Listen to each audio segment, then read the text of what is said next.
Captain Anshuman Singh की बातें तो आपने पेपर और तमाम चैनलों के माध्यम से सुना होगा, लेकिन इस समय पहल 24 की टीम पहुंची हुई है लाड टाउन के अंदर बरडीहा दलपत गांव में, जहां पे उनका अंतिम यहीं पे उनकी जो बॉडी रखी गई थी, जो विदाई के समय जो सियाचिन में अपने दोस्तों को बचाते बचाते अपने आप को देश के नाम कुर्बान कर दिया।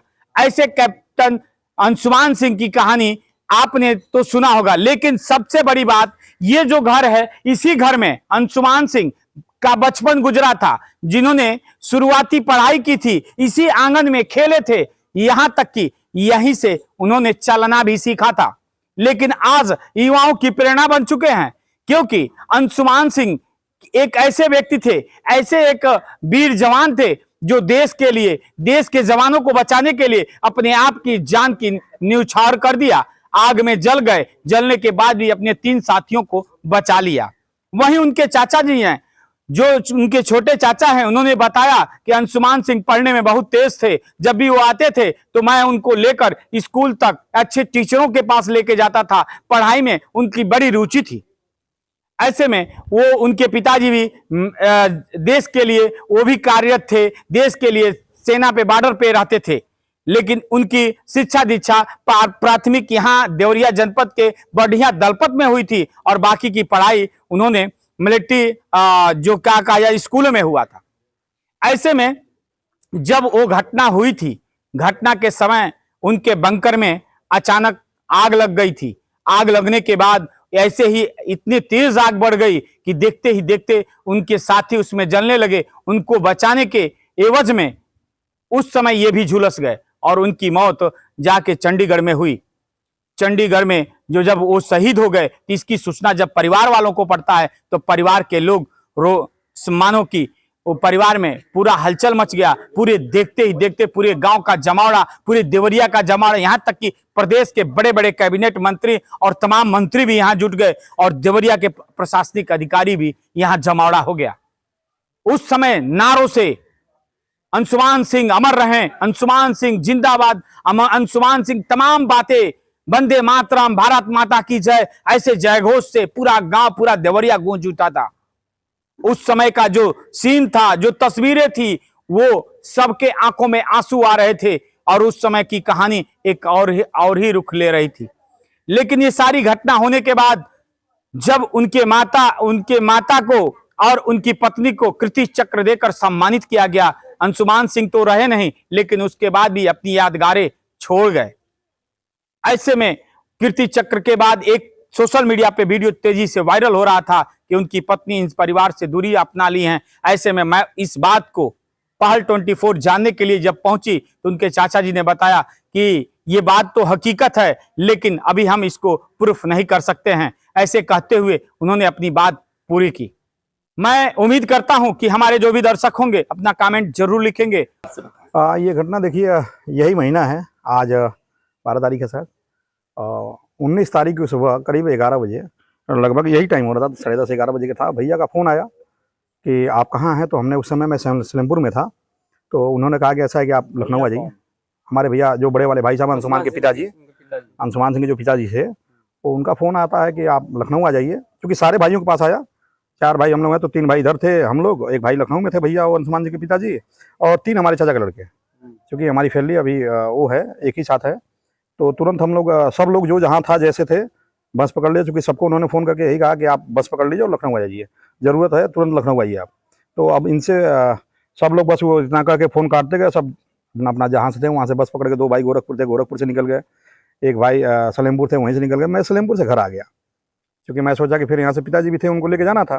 मैं घर आया, घर आने के बाद फिर भैया से बात की तो बोले कि एक वहाँ पे जहाँ अंशुमान थे वहाँ पे आग लगी हुई है और कुछ जवान जख्मी हैं, उसमें अंशुमान भी हैं, इनको एयरलिफ्ट चंडीगढ़ किया जा रहा है, तो आप इससे आइए कि हम लोग हो सकता है चंडीगढ़ चले, चूँकि उनकी टिकट चंडीगढ़ के लिए हो गया था।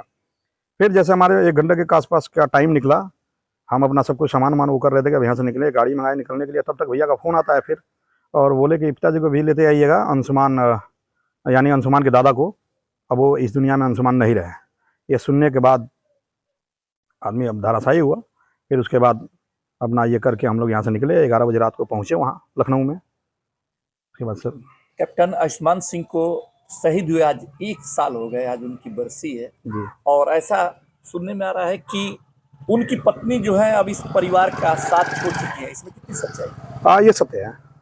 क्योंकि जो उनकी बरसी अंशुमान का जब ये केस घटा था तो हम लोगों के साथ ही आई थी यहाँ पे, पहली बार आई थी यहाँ पे, चूँकि उनके ये इस जगह पे जो उनका पैतृक निवास है, यहाँ वो आई 13 दिनों को जब अपना तेरही होता है उसमें सारे उनका वो जो था वो की अपना, उसमें कहीं कोई बट नहीं था, वो अपना बिल्कुल एक धर्मपत्नी की तरह अपना निभाया सब कुछ। और अगले दिन जब भोज था तो उन्होंने यहाँ से निकले कि वहाँ भी कोई कार्यक्रम है कह के वो लोग गए थे, करीब 11 बजे के आसपास रात को निकले फ्लाइट से उनका लखनऊ से। और उसके बाद वो लोग गए, तब से भैया में मेरी अंशुमान के पिताजी से कल बात हुई है, उसमें ये है कि वो लखनऊ उसके बाद से वापस नहीं आई हैं। चूंकि आप आयुष्मान सिंह के चचा हैं, आप बचपन आपके सामने उनका बीता है, बचपन में वो कैसे थे, कैसे होनहार थे कि कैसे बच्चे थे, उनकी शुरुआती शिक्षा दीक्षा कहाँ से हुई थी? ये शुरुआती शिक्षा दीक्षा तो उनकी यहीं से हुआ था, 1 साल इधर उधर मतलब पढ़े, एक पांडेवार वहाँ पंडित जगबंधन नाथ शिक्षण संस्थान स्कूल है, वहाँ पे उन्होंने अपना 1 साल की पढ़ाई पूरी की। उसके बाद वो चले गए, भैया चूँकि परिवार साथ में रखते थे तो वो ज़्यादा दिन भैया के साथ भी नहीं लिए, इसलिए नहीं रहा कि जब कक्षा 5 में पहुँचे उसके बाद उनका राष्ट्रीय मिलिट्री स्कूल चाइल्ड में एडमिशन हो गया, वो वहाँ चले गए, वहाँ अपना रहने लगे। लेकिन वो शुरू से ही एक जीनियस छात्र रहे हैं, उसमें कोई वो नहीं था। जब जीनियस रहे, मान लीजिए अपना वो रिटर्न दिए, अपना टेस्ट दिए, उसके बाद उनका राष्ट्रीय मिलिट्री स्कूल में चयन होगा। उसके बाद साल में एक बार ही आते थे, कई बार तो मैं उनको राष्ट्रीय मिलिट्री स्कूल में लेने गया था, क्योंकि भैया को छुट्टी नहीं मिलती थी। तो भैया एक बार उत्तराखंड में थे तो मैं उनको वहाँ से लेके फिर उत्तराखंड गया था। तो ये सब यादें हैं अब जो जैसा वो कि पूरी खबरों रात में को आ दिखता रहा है। जैसा खबरों में आ रहा है कि उनको पत्नी को जो भी फंड मिला था उनके पत्नी को मिलता, और वो आज वो आपके परिवार का साथ छोड़ चुकी है। तो क्या आप सेना से और भारतीय सरकार से क्या मांग करना चाहेंगे कि इस तरह क्या करना चाहिए कि जिससे माँ बाप को भी इसमें से जो पैसे हैं कुछ मिलने चाहिए? देखिए, मेरा कहना तो जल्दबाजी होगा, लेकिन अगर एक सामाजिक दृष्टिकोण से अगर हम देखते हैं, तो अगर मैं अपने ही घर के घटना पे लेता हूँ, तो हमारे परिवार में वो जुड़ी थी सामाजिक रूप से 5 महीने पहले, 10 फरवरी को हमारे परिवार से जुड़ रही हैं। इसके पहले आपको मैं थोड़ा सा यतीत में ले चलूँगा। आप उस माँ को जानिए, उस पिता को जानिए, जिसने पूरे पहाड़ पे जूता पहन के अपनी ड्यूटी किया। सिर्फ किस लिए लोग करते हैं? अपने बच्चों के लिए। और आज अगर आप माँ 4 बजे उठती है, और मुझे जहाँ तक ये पता है कि अंशुमान जब चाइल्ड से आते थे तो मैंने कभी उनको अपने हाथ से खाते हुए खाना नहीं देखा, वो माँ के हाथ से ही खाते थे।